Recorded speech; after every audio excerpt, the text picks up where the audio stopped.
నమస్తే, welcome to I dream weekend update with కవిత.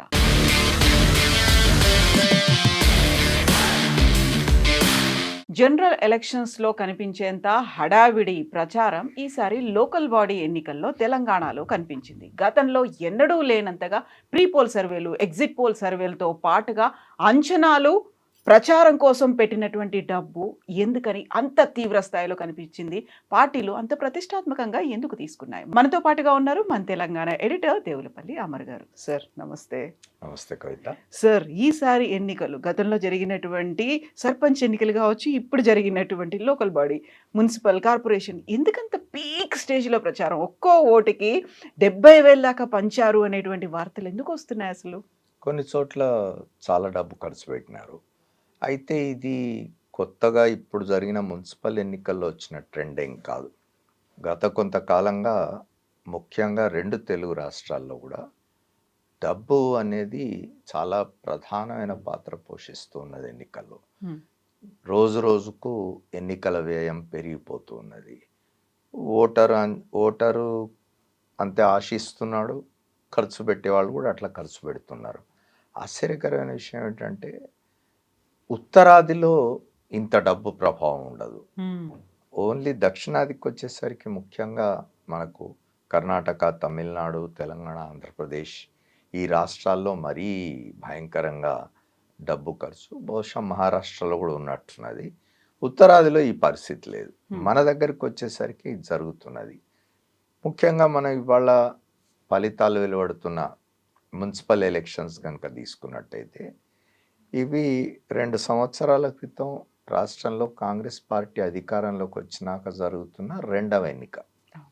మొదటి ఎన్నిక గ్రామ పంచాయతీలో జరిగింది. ఇప్పుడు మున్సిపాలిటీలు, మున్సిపల్ కార్పొరేషన్లు, 7 మున్సిపల్ కార్పొరేషన్లు, 160 పైన ఏదో ఇవి మన మున్సిపాలిటీలకు ఎన్నికలు జరుగుతున్నాయి. ఇప్పుడు ఫలితాల ట్రెండ్ చూసినట్టయితే మనం దాదాపు 40 పైగా మున్సిపాలిటీల్లో కాంగ్రెస్, 3 కార్పొరేషన్లో కాంగ్రెస్ లీడ్లో ఉన్నట్టుంది. సహజంగానే అధికారంలో ఉన్న పార్టీ వైపే స్థానిక సంస్థల ఎన్నికల ఫలితాలు జనరల్గా ఉంటాయి. స్థానిక సంస్థల ఎన్నికల ఫలితాలు పూర్తి అధికార పక్షానికి వ్యతిరేకంగా వచ్చినాయి అనుకోండి, ఇక వాళ్ళు పరిపాలించే అర్హత కోల్పోయిన వాళ్ళు అవుతారు. కాబట్టి ఏ కారణం చేతనైనా, అంటే అది అధికారంలో ఉన్నందుకు, ఆ అధికారంలో ఉన్న బలం కారణంగా కావచ్చు, లేదా అధికారంలో ఉన్న పార్టీ గనుక గెలిపించినట్టయితే మనకు రావాల్సిన అభివృద్ధికి సంబంధించిన కార్యక్రమాలు కానీ, సంక్షేమం కానీ ఇట్లాంటివి అందుతాయనే అభిప్రాయంతో ప్రజలు ఉంటారు. ఇప్పుడు మనం గ్రామ పంచాయతీలు చూసినాం, మున్సిపాలిటీలు చూసినాం, జిల్లా పరిషత్లు, మండల పరిషత్లు వస్తుంది. దీని తర్వాత ప్రధానంగా ఇప్పుడు మనం ఇంకోటి చర్చించుకోవాల్సింది ఏంటి అంటే, గతంలో ఉమ్మడి ఆంధ్రప్రదేశ్ ఉన్న కాలంలో కూడా మొదట్లో కార్పొరేషన్ అంటే ఒకటే హైదరాబాద్, మిగతా అన్ని మున్సిపాలిటీలే రాష్ట్రంలో. తర్వాత ఎప్పుడో విజయవాడ మున్సిపల్ కార్పొరేషన్ అయింది కొంతకాలానికి, వైజాగ్ మున్సిపల్ కార్పొరేషన్ అయింది. ప్రధానమైనవి ఉమ్మడి ఆంధ్రప్రదేశ్లో హైదరాబాద్, విజయవాడ, వైజాగ్ ఇట్లా 3-4 కంటే కార్పొరేషన్లు ఉండే కాదు. ఇవాళ ఒక హైదరాబాద్ నగరమే 3 కార్పొరేషన్లు కాబోతున్నది. హైదరాబాద్, మల్కాజిగిరి, సైబరాబాద్ ఇట్లా 3 కార్పొరేషన్లుగా చేసినారు. ఈ 3 కార్పొరేషన్లకు ఎన్నికలు జరగాలి. మొన్నటితో గత 3-4 రోజుల క్రితం ఎప్పుడో మేయర్ పదవి కాలం కూడా అయిపోయింది, చివరి సమావేశం నిర్వహించినారు. సో ఈ 3 కార్పొరేషన్లకు కూడా ఎన్నికలు జరగాల్సి ఉన్నది. అంటే ఇప్పుడు ఈ మున్సిపాలిటీల తర్వాత ఈ 3 కార్పొరేషన్లు వస్తుంది. జిల్లా పరిషత్లు, మండల పరిషత్ల ఎన్నికలకు కూడా వెళ్ళాల్సి ఉంటుంది. ఇవన్నీ అధికార పక్షం ఎందుకు ప్రెస్టీజ్గా తీసుకుంటుందంటే, నేను ఇంతకుముందు చెప్పినట్టుగా ఈ అధికారంలో ఉన్న పక్షం ఈ ఎన్నికలు, స్థానిక ఎన్నికల్లో సహకార సంఘాలకు కూడా వస్తాయి కదా, స్థానిక సంస్థలకు జరిగే ఎన్నికల్లో ఓడిపోయినట్టయితే పరిపాలించే అర్హత కోల్పోయినట్టు. అదేం మనం రెఫరెండం కాదు, కానీ జనరల్గా ప్రతిపక్షాలు గగ్గోలు పెడతాయి కదా, నువ్వు అధికారంలో ఉండే అర్హత కోల్పోయినావు, రాజీనామా చేయమని అడిగితే కదా మారల్గా ఇబ్బంది అవుతుంది. కాబట్టి ప్రెస్టేజ్గా తీసుకొని మనం కాంగ్రెస్ ఈసారి చూసినాం, చాలా ప్రెస్టేజ్గా తీసుకున్నది.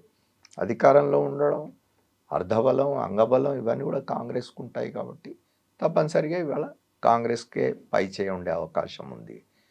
మిగతా పార్టీల దగ్గరికి వచ్చేసరికి మన దగ్గర తెలంగాణలో ఇవాళ ప్రధానంగా ఉన్నాయి 3 పార్టీలు. Congress party, BRS, BJP. BJP కేంద్రంలో అధికారంలో ఉన్నది. మొన్న మీరు గమనించినట్టయితే ముఖ్యమంత్రి ఒక పత్రికా గోష్ఠిలో, అంటే ప్రచారం ముగుస్తున్న సమయానికి ఆయన చివరి పత్రికా గోష్ఠిలో ఆయన అడిగినారు, మున్సిపాలిటీస్లో, మున్సిపల్ కార్పొరేషన్స్లో మాకు ఓటేయండి అని చెప్పి భారతీయ జనతా పార్టీకి సంబంధించిన పెద్ద పెద్ద వాళ్ళు వచ్చినారు. కేంద్ర మంత్రులు వచ్చినారు, మహారాష్ట్ర ముఖ్యమంత్రి వచ్చినాడు, కొత్త నూతనంగా ఎన్నికైన నియమితులైన బీజేపీ అధ్యక్షులు వచ్చినారు, వివిధ రాష్ట్రాల నుంచి కేంద్ర స్థాయిలో ఉన్న నాయకులు వచ్చి ప్రచారం పెద్ద ఎత్తున ప్రచారం చేసినారు. ఇంతమంది రావడం, వాళ్ళు ప్రచారం చేసిన తీరు చూస్తే మనకు చాలా పర్టికులర్గా ఉన్నారు. తెలంగాణలో మున్సిపాలిటీస్లో ఒక ముద్ర వేసుకోవాలి తమదని. ఎందుకంటే వచ్చే శాసనసభ ఎన్నికల నాటికి ఒక వాతావరణం క్రియేట్ చేయాలి. BJP is a force in Telangana అని ఒక వాతావరణం క్రియేట్ చేయాలి. ఎందుకు చేస్తున్నారంటే, మీరు గత శాసనసభ ఎన్నికల్లో 8 స్థానాలు గెలిచినారు. అంతకుముందు మున్సిపాలిటీస్లో దాదాపు హైదరాబాద్ మున్సిపల్ కార్పొరేషన్ జిహెచ్ఎంసీ ఎన్నికల్లో దాదాపు 45-50 డివిజన్స్ గెలుచుకున్నది బీజేపీ. తర్వాత లోక్సభ ఎన్నికల్లో 8 స్థానాలు గెలుచుకున్నది. దాంతో ఒక ఊపు వచ్చినట్టు అనిపించింది. కానీ మళ్ళీ లోక్సభ ఎన్నికల తర్వాత 2024 తర్వాత ఈ దాదాపు 2 సంవత్సరాల కాలంలో మళ్ళీ గ్రాఫ్ పడిపోయింది బీజేపీది. ఎందుకు పడిపోయింది అనేది వాళ్ళు సమీక్షించుకోవాలి. ఇప్పుడు బహుశా నేను అనుకోవడం, ఈ మున్సిపాలిటీస్లో కనుక కొంచెం పర్ఫామ్ చేయగలిగితే బాగా, కొన్ని మంచి అంటే ఏమంటారు గౌరవప్రదమైన సంఖ్యలో కనుక మున్సిపాలిటీస్ గెలుచుకోగలిగితే కొంత ఊపు వస్తుంది మళ్ళీ కాడర్లో. నెక్స్ట్ శాసనసభ ఎన్నికల వరకు దీన్ని నిలబెట్టుకోవచ్చు అని అనుకుంటూ ఉండొచ్చు. కానీ ఫలితాల ట్రెండ్ చూస్తే మనకు బీజేపీ 3వ ప్లేస్లో ఉండేట్టుగా కనిపిస్తుంది. బీఆర్ఎస్ 2వ స్థానంలోకి వస్తున్నది. బీఆర్ఎస్ సమస్య ఏమిటి అని అంటే, అసలు బీఆర్ఎస్కు ప్రాణం, బీఆర్ఎస్కు ఊపిరి, బీఆర్ఎస్కు ప్రాణవాయువు అయిన కేసీఆర్ ఎక్కడ కనిపించడం లేదు. ఆయన ఎవరో ఫోన్ ట్యాపింగ్ కేసులో ఆయనను ప్రశ్నించడానికి వస్తాం అని అంటే, నేను మున్సిపల్ ఎన్నికల దీనిలో బిజీగా ఉన్నానని ఆయన చెప్పినారు, కానీ ఆయన ఎక్కడా కనిపించలేదు. కేటీ రామారావు, హరీష్, మిగతా నాయకులు ఏదో వాళ్ళు తిరిగి వాళ్ళ పద్ధతిలో వాళ్ళు చేయగలిగింది చేస్తున్నారు తప్ప అసలు నాయకుడు కనిపించలేదు. అది పెద్ద డ్రాబ్యాక్. అయినా సరే ఇవాళ బీఆర్ఎస్ 2వ స్థానంలో వస్తున్నది.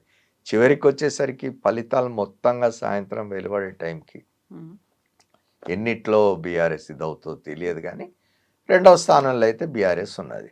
అంటే ఆ మేరకు చాలామంది ఏమనుకున్నారంటే అసలు బీఆర్ఎస్ కనిపించదు, బీజేపీ 2వ స్థానంలోకి వస్తుంది, ఎందుకంటే కేంద్రంలో అధికారంలో ఉన్నది కాబట్టి తప్పనిసరిగా బీజేపీ పట్ల కొంత ఇది ఉంటుంది, అనుకూలత ఉంటుంది అనుకున్నారు, కానీ అట్లాంటిది అయితే కనిపించడం లేదు. బీఆర్ఎస్ 2వ స్థానంలో ఉండేట్టు. కాకపోతే సీఎం రేవంత్ రెడ్డి ఆల్మోస్ట్ ఒక 8 బహిరంగ సభల్లో పార్టిసిపేట్ చేశారు. చాలా తీవ్రమైనటువంటి ఒక ఆవేశపూరితంగా మాట్లాడినటువంటి ప్రసంగాలు ఇవన్నీ చూసిన తర్వాత బీఆర్ఎస్ ఇంకో తరహా క్యాంపెయిన్ మొదలుపెట్టింది. గతంలో జరిగినటువంటి మున్సిపల్ ఎన్నికల్లో ఏ ఒక్కరు కూడా బయటికి రాలేదు. తమ నియోజకవర్గాలని వదిలి బయటికి రాకపోయినప్పటికీ బీఆర్ఎస్ చాలా ఎక్కువ పర్ఫార్మెన్స్ బాగా చేసింది. బట్ ఈసారి ఎందుకు కాంగ్రెస్ అంత చేస్తుంది? వాళ్ళలో ఏమైనా భయం మొదలైందా అనే మాట. మీరు మళ్ళీ ముఖ్యమంత్రి ప్రసంగాలే తీసుకోవాలి. ముఖ్యమంత్రి అంటే ఎన్నికల ప్రచార ప్రసంగాలు కదా, అక్కడ ప్రసంగాల కంటే ఎక్కువ తిట్లు కనిపిస్తాయి మనకు. ఈ పార్టీ అయినా, ఆ పార్టీ అయినా, ఈ నాయకుడైనా, ఆ నాయకుడైనా ఏమంటారు గౌరవ సీమలు దాటి మాట్లాడుకుంటున్న పద్ధతి, భాష ఉపయోగిస్తున్న పద్ధతి ఎవరు మినహాయింపు కాదు. ఒకళ్ళు మాట్లాడాక ఇంకోళ్ళు మాట్లాడతారు, తప్పదు అది. ఇట్లాంటివి జరుగుతున్నాయి. అయితే ముఖ్యమంత్రి మామూలుగా ప్రెస్ కాన్ఫరెన్సెస్లో లేకపోతే బయట మాట్లాడుతున్నాడు మాట చెప్తాడు. ఆయన ఏమంటాడంటే, నేను ముఖ్యమంత్రి అయినా నేను ఒక పార్టీ నాయకుడిని, పార్టీ కార్యకర్తని, ఎక్కడ ఎన్నిక జరిగినా దాన్ని సీరియస్గా తీసుకుంటాను నేను. అది గ్రామ పంచాయతీ ఎన్నికైనా, మున్సిపాలిటీస్ అయినా, శాసనసభ ఎన్నికలైనా, లోక్సభ ఎన్నికలైనా, నేను ఏ పార్టీలో ఉన్నానో ఆ పార్టీని గెలిపించడం కోసం నేను ప్రతి ప్రయత్నం చేస్తాను నేను, అందుకే తిరుగుతాను నేనని చెప్పినాడు. ఈసారి మీరు ఒకటి గమనించినట్టయితే బీజేపీ రాష్ట్ర స్థాయిలో ఒక మేనిఫెస్టో రిలీజ్ చేసింది అవును. మున్సిపల్ ఎన్నికలకి. ఉమ్. కాంగ్రెస్ అట్లాంటిది ఏం చేయలే. కాంగ్రెస్ ఏం చెప్పింది, ముఖ్యమంత్రి ఏం చెప్పినాడు, మీ స్థాయిలో, మీ మున్సిపాలిటీ స్థాయిలో ఉన్న సమస్యలు ఏమిటి, వాటిని మనం ఎట్లా పరిష్కరిస్తాం, అక్కడికక్కడే. మీ మున్సిపాలిటీ స్థాయిలో ఎటువంటి సౌకర్యాలు మనం కల్పిస్తాం, మీ మున్సిపాలిటీకి ఏం మేలు చేస్తాం అనేది ఎక్కడికక్కడ మీరు స్థానికంగా ఇది చేసుకోండి, కానీ రాష్ట్ర స్థాయిలో ఒక మేనిఫెస్టో అవసరం లేదు అనుకున్నది Congress party. That is correct. Um. ఎప్పుడైనా కూడా నీకు ఎక్కడికక్కడ అక్కడున్న స్థానిక సమస్యలు, అక్కడున్న స్థానిక అవసరాల్ని అడ్రస్ చేస్తేనే జనంతో కనెక్ట్ కాగలుగుతావు. ఉమ్. అట్లా కాకుండా నువ్వు ఏదో నేను అమెరికా నుంచి ఏదో తీసుకొస్తా అని మున్సిపాలిటీలో పోయి చెప్తే లాభం లేదు, లేదా ఢిల్లీలో ఏదో చేస్తా అని చెప్తే మున్సిపాలిటీలో లాభం లేదు కదా. అక్కడికక్కడ స్థానికంగా ఏమున్నాయి ఆ అవసరాలను అడ్రస్ చేయాలి, ఆ సమస్యల్ని పరిష్కరిస్తామని చెప్పాలి. అట్లా అయితేనే లోకల్గా కనెక్ట్ అవుతారు. సో ఇప్పుడు రిజల్ట్స్ వచ్చిన తర్వాత ఇమ్మీడియట్గా జెడ్పీటీసీ ఎంపీటీసీలకు వెళ్తారా, లేకుంటే మళ్ళీ హైదరాబాద్ ఈ మున్సిపల్ కార్పొరేషన్ ఎన్నికలకు వెళ్తారా అనే దాంట్లో దీని మీదే బేస్ అయ్యి ఒక సీఎం ఒక డెసిషన్ తీసుకుంటాడు అనే మాట. ఇప్పుడు దీని మీద బేస్ అనేం లేదు. ఇప్పుడు టర్మ్ అయిపోయిన తర్వాత ఎన్నికలు జరపాల్సిందే. మీరు దానికి ఏదో గ్రేస్ పీరియడ్ ఉంటుంది, ఆ గ్రేస్ పీరియడ్ దాటిపోవడానికి లేదు, ఎన్నికలు జరపాల్సిందే. మీకు మళ్ళీ శాసనసభ ఎన్నికలు వచ్చే నాటికి ఇవన్నీ జరగాల్సినవి కదా, జడ్పీలు జరగాల్సింది, మిగిలిన ఇప్పుడు ఇప్పుడు ఏమంటారు ఏర్పాటు చేసుకున్న 3 కార్పొరేషన్లకు ఎన్నికలు జరగాల్సిందే, సహకార సంఘాలకు ఎన్నికలు జరగాల్సిందే. మీరు primary cooperative PACS, primary agricultural cooperative societies ఉంటాయి, వాటికి జరగాలి. తర్వాత జిల్లా సహకార సంస్థలు, డిసిఎంఎస్లు, డిసిసిబిలు, చివరికి మార్క్ఫెడ్, ఇట్లాంటివన్నీ ఉన్నాయి కదా. మార్క్ఫెడ్ మొత్తంగా నెక్స్ట్ 2 ఇయర్స్లో ఇవన్నీ జరిగిపోవాలి. 2 ఇయర్స్ది కూడా కాదు, వాళ్ళ టర్మ్ ఎప్పుడైపోతే అప్పుడు. ఇప్పుడు మన హైదరాబాద్ జిహెచ్ఎంసీ టర్మ్ అయిపోయింది. సో స్పెషల్ ఆఫీసర్ రూల్ వచ్చింది, 3టికి స్పెషల్ ఆఫీసర్లను పెట్టినారు. సహజంగానే నేను అనుకోవడం ఇప్పుడు వచ్చే ఫలితాల మీద ఆధారపడి ఎట్లాగో మనకు కనిపిస్తున్నది క్లియర్గా అది కాంగ్రెసే ఎక్కువ గెలుచుకుంటుంది అనేది. బహుశా నెక్స్ట్ ఈ 3 కార్పొరేషన్లకు వెళ్ళొచ్చు. విశ్లేషణలు కూడా చూస్తే సార్, గతంలో జరిగినటువంటి 2 బై ఎలక్షన్స్, కంటోన్మెంట్ కావచ్చు, జూబ్లీ హిల్స్ కావచ్చు, ఇది కేవలం నియోజకవర్గాన్ని తీసుకోవాలి తప్ప దీన్నే ప్రామాణికంగా రాష్ట్ర వ్యాప్తంగా రేవంత్ సర్కార్ పాలన ఎలా ఉంది అని అది రిఫ్లెక్ట్ చెయ్యదు అనే మాట. ఇప్పుడేమో రాష్ట్ర వ్యాప్తంగా జరుగుతూ వస్తున్నాయి ఎన్నికలు, పంచాయతీ కావచ్చు, ఇప్పుడు మున్సిపల్ కావచ్చు. ఇది పాలన మీద రిఫ్లెక్ట్ అయ్యి ఉందా, లేకుంటే అక్కడ ఉన్నటువంటి పరిస్థితులే అంటారా? ఇప్పుడు ఎట్లుంటుందంటే గ్రామ పంచాయతీలు జరిగినాయి, గ్రామ పంచాయతీల్లో రూరల్ మాసెస్ మనకు అంటే జనరల్గా ఏమనుకుంటారంటే గ్రామ పంచాయతీలు అంటే రూరల్ మాసెస్ వేసే ఓటు, మున్సిపాలిటీస్ అనేసరికి కొంత పట్టణ ప్రజలు వేసే ఓటు. అంటే ఈ ప్రభుత్వం గురించి గ్రామీణ ప్రజలు ఏమనుకుంటున్నారు, ఈ ప్రభుత్వం గురించి పట్టణ ప్రజలు ఏమనుకుంటున్నారు అని చెప్పే ఫలితాలు ఇవి అనేది సహజంగానే. ఇప్పుడు ఒక ఎన్నిక ఫర్ ఎగ్జాంపుల్ రాష్ట్రంలో కాంగ్రెస్ ప్రభుత్వం వచ్చిన తర్వాత ఈ 2 ఏళ్ల కాలంలో 2 శాసనసభ ఉప ఎన్నికలు జరిగినాయి మనకు. ఆ 2 శాసనసభ ఉప ఎన్నికలు అంటే వేరువేరుగా జరిగినాయి. కాంగ్రెస్ పార్టీ గెలిచింది. కాంగ్రెస్ పార్టీ పర్ఫార్మెన్స్కి అది నిదర్శనంగా తీసుకోకూడదు, ఎందుకంటే ఒక్క ఎన్నిక. మున్సిపాలిటీస్, గ్రామ పంచాయతీస్ అట్లా కాదు, సో మేజర్ చంక్ కదా. సో పెద్ద సంఖ్యలో ప్రజలు పాల్గొంటున్నారు కాబట్టి ప్రభుత్వం పట్ల ప్రజల్లో ఎటువంటి అభిప్రాయం ఉన్నది అని తెలపడానికి కొంత ఉపయోగపడుతుంది అనేది నా అభిప్రాయం. సో రేవంత్ పాలన మీద పాజిటివ్గానే రెస్పాండ్ అవుతున్నారా? మరి ఇప్పుడు ప్రతిపక్షాలు చేస్తున్నాయి బోల్డని ఆరోపణలు, అవన్నీ నిజం కాదని భావిస్తున్నారా? అట్లా ఇప్పుడు ప్రతిపక్షాలు చేసే ఆరోపణలు నిజమా అబద్ధం అనేది ఎట్లా తెలవాలి? ఇవాళ రాజకీయ పార్టీలు ఆరోపణలు ఏముంది, ఏమన్నా మొత్తం దానికి సంబంధించిన డాక్యుమెంట్లు వెంట పెట్టుకొని ఆరోపణలు చేస్తున్నారా? పూర్తి ఆధారాలతో గుడ్డ కాల్చి మీదేస్తారు, నువ్వు ఆ గుడ్డను నువ్వు తెచ్చుకోవాలి, లేదా బురద మీద చల్లుతారు, నువ్వు తుడుచుకోవాలి. ఏ రాజకీయ పక్షమైనా, అధికారంలో ఉన్న వాళ్ళైనా ప్రతిపక్షంలో ఉన్న వాళ్ళైనా, ఇవాళ అధికారంలో ఉండే రేపు ప్రతిపక్షంలో పోయేవాళ్ళు, లేదా రేపు నిన్న అధికారంలో ఉండి వాళ్ళ ప్రతిపక్షంలోకి వచ్చిన వాళ్ళైనా నిజంగా కూడా అన్ని ఆధారాలతోటే మాట్లాడడం లేదు. అంటే అన్నిటికీ అసలే ఆధారాలు లేవు లేదా ఆరోపణలు లేవు, పూర్తిగా నిరాధారమే నేను కూడా అనను నేను, కానీ పూర్తి ఆధారాలతో, ఇప్పుడు పూర్తి ఆధారాలతో పెడుతున్నప్పుడు ఏమవుతుందంటే నువ్వు వచ్చి బయట పబ్లిక్లో మాట్లాడాల్సిన అవసరం లేదు. వ్యవస్థలు ఉన్నవి, ఉమ్, న్యాయస్థానాలకు పోవచ్చు లేదా ఇతర ఇదిగా పద్ధతుల్లో మీరు వాటిని వెంటిలేట్ చేసే అవకాశం ఉన్నది. శాసనసభలో మాట్లాడవచ్చు, న్యాయస్థానాల తలుపులు తట్టవచ్చు, అట్లా కేంద్రానికి విన్నవించవచ్చు. ఉమ్. ఇట్లాంటివి కాకుండా మీరు తిట్టుకుంటున్నారు అని అంటే పొలిటికల్ గెయిన్ కోసం అని కదా. Yes, sir.